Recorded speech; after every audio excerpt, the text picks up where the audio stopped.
Welcome to the Deep Dive. Today, we are really taking a sledgehammer to the common narrative around artificial intelligence and its structural limits. It's a big topic, and there's a lot of noise out there. So much noise.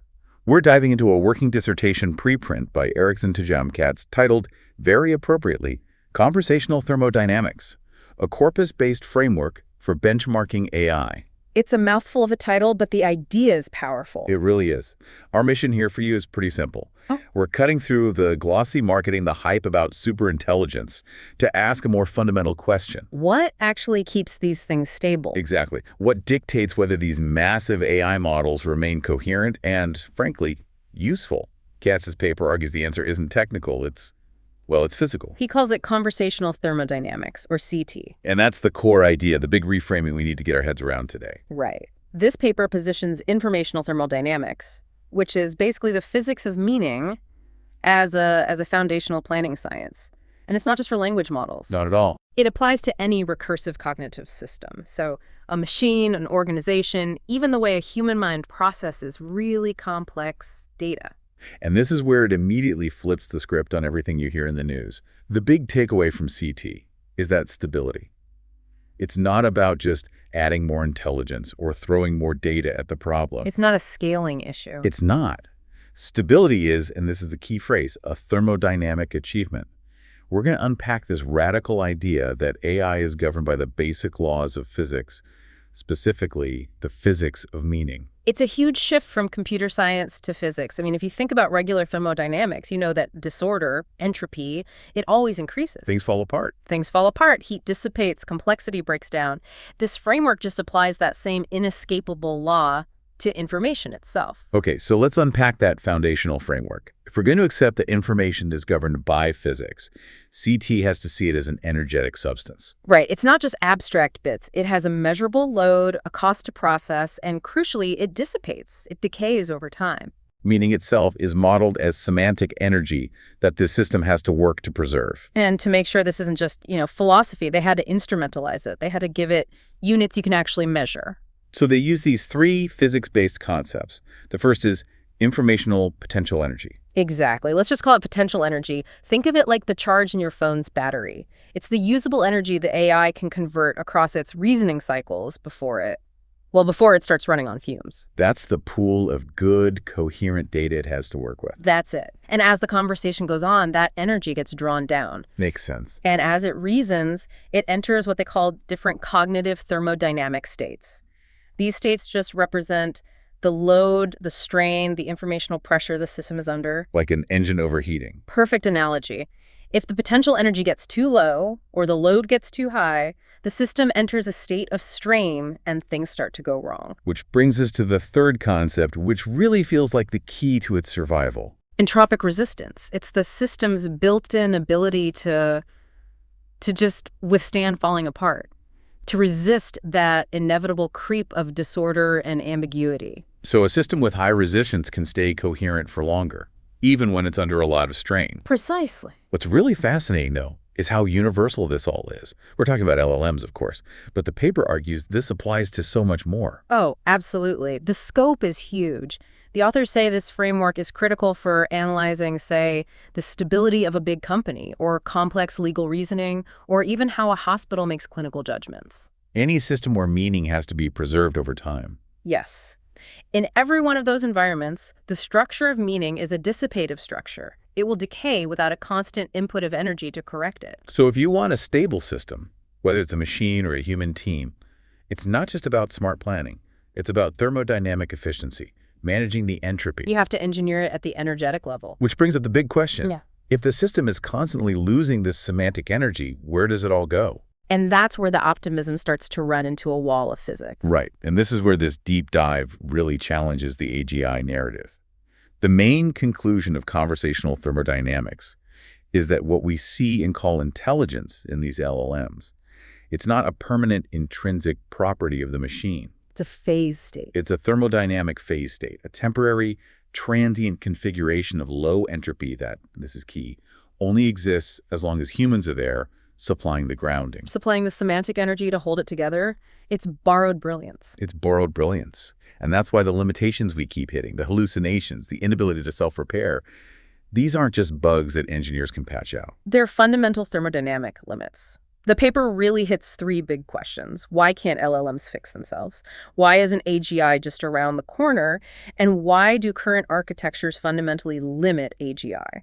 The answer to all three is the same. It's the thermodynamics. It's the thermodynamics. They don't solve the physics problem of meaning dissipation. Let's focus on that idea of self-repair, because you hear all the time that the next model will be trained to correct its own mistakes. But CT says it's structurally impossible with how they're built now. Right. So why is fixing a mistake a bad thing thermodynamically? Shouldn't fixing disorder reduce entropy? That's a great question, and it really gets to the core of it.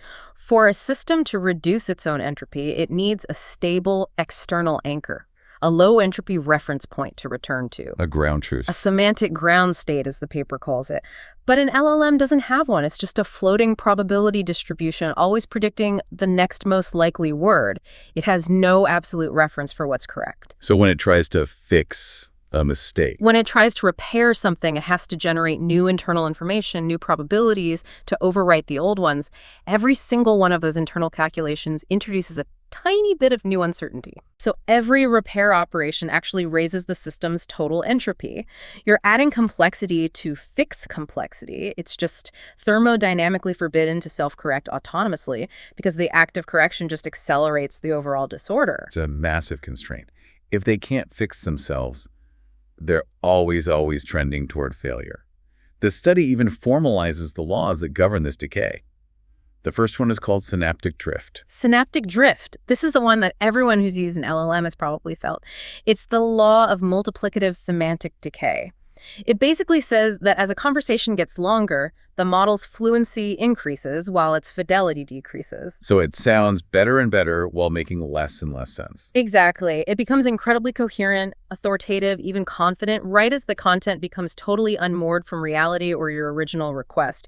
It's the smoothest, most articulate path to total nonsense. It's the expert salesperson who sounds amazing but is selling you a lemon. That's the perfect way to put it. And there are two big principles that govern this drift. Okay, let's start with the first one. The principle of recursive impactrum, or PRI. PRI is a law of recursive dynamics. It says that every time the model uses its own output as an input for the next step, which is all recursive reasoning is, it amplifies two things at once: coherence and error. Okay. So at first, it seems great. The coherence amplification is dominant. But after enough steps, the error amplification always takes over, and the system collapses unless it's stabilized by something external. And the second principle is even more sobering. The principle of irreducible instability, or PII. PII is. It's essentially the AI version of knowing that your car has a non-zero chance of a catastrophic failure at any moment. It's a universal property of these systems. What does it formalize? It formalizes that all LLMs exhibit a non-zero probability of collapse. PFC is greater than zero. Failure is not a bug. It's an inherent feature. It's always possible, even under perfect conditions. You are always working with a fundamentally unstable system. So to prove this wasn't just theory, they did a massive empirical stress test. A huge one. They used what they call a hybrid lab design, 45 prompt match trials comparing GPT-5 against GPT-4. And this wasn't a trivia quiz. This was a stress test of that recursive reasoning we just talked about across 5 tiers of difficulty. Exactly. They used a 250,000-word corpus of adversarial interactions. They were pushing the models into these really complex, multi-step problems that required them to maintain logic over time. They weren't just checking the final answer. No, not at all. They were measuring the thermodynamic state of the reasoning process itself, how it evolved or devolved over the conversation. And to measure that state, they used these specific physical metrics, the main one being semantic entropy. Right. Semantic entropy is just a measure of the dispersion of meaning. When H goes up, ambiguity and hallucinations go up. You can think of it as informational fog. The foggier the reasoning, the higher the entropy. Exactly. And they also measured collapse velocity, which is pretty much what it sounds like. It's how fast the system is accelerating towards a complete breakdown. And what they found about how this entropy rises is pretty significant. It's not a steady decline. It's not steady at all. It's nonlinear. It gets exponentially worse the deeper you go into a conversation. How much worse? Well, the rise in disorder starts out pretty slow. From the early stages, tier alpha to beta, the mean entropy rise was only about 11.8%. Yeah. That's manageable. But once the system starts accumulating errors and strain, the disorder just accelerates like crazy. In the later, more complex tiers, the entropy rise jumped to almost 60%. Wow. So by the end of a long reasoning chain, the model is falling apart 5 times faster than it was at the start. Staggering, isn't it? And this gives rise to this predictable curve. They call it the stability to dissipation to collapse curve. It's a predictable path to failure. It is. Conversations are stable, then they hit a dissipation phase where entropy just skyrockets, and then they cross a critical threshold where semantic integrity drops below 50%, and the whole thing enters irreversible collapse. And the collapse is self-amplifying. The data showed that once it collapses, the probability of a second collapse right after is 72%. It's a feedback loop of failure. Now, to be fair, the newer model, GPT-5, did show real improvements. It was better. It was better at achieving meaningful progress. It advanced the conversation 61% of the time, compared to just 38% for GPT-4o. It could hold a productive conversation for longer, too. A median of 4 turns before it stagnated versus just 2 for the older one. So functionally, they are getting better. But the paper's point is that this is just delaying the inevitable, not preventing it. That is the crucial point. Despite those gains, the fundamental thermodynamic fragility, the fact that the probability of collapse is always greater than 0, that was universal. It applied to both models. They just can't sustain coherence forever. Which brings us to this critical distinction the paper makes about how we should even be benchmarking these things. Right. We tend to measure competence, right? Did it get the answer right? Right. But CT argues we should be measuring stability. How does the model maintain its coherence when you put it under stress? And to measure that, they used something called contextual loops, or CTL. These loops are designed to detect what the paper calls illusionary coherence. Illusionary coherence. I love that term. It's perfect. It's those responses that sound incredibly fluent and authoritative, but they add absolutely nothing new. It's just conversational filler. So the AI is just talking smoothly, sounding 100% confident, but it's basically running in place. It's not creating any new value. Precisely. A positive CTL means the conversation actually advances. A negative CTL means it's stagnating. And this empirically confirmed the law of synaptic drift we talked about. Fluency increases as integrity decreases. The model becomes a master of talking in circles right before it breaks. But I think the most profound finding in the entire paper, the one that should be guiding policy, is about the human element. They concluded that human anchoring is mandatory. Mandatory, not optional, not a nice to have. They looked at 100% of the collapse sequences they recorded. Every single one. Every single one. And across all of them, it required a human to intervene to restore semantic integrity. No model, not even GPT-5, showed any autonomous ability to reverse that semantic drift and pull itself out of a nosedive. So what does this thermodynamic truth mean for you, for people relying on these systems, for coding, for strategy, for anything important? It means the intelligence you're seeing is fundamentally borrowed. We are the external battery pack.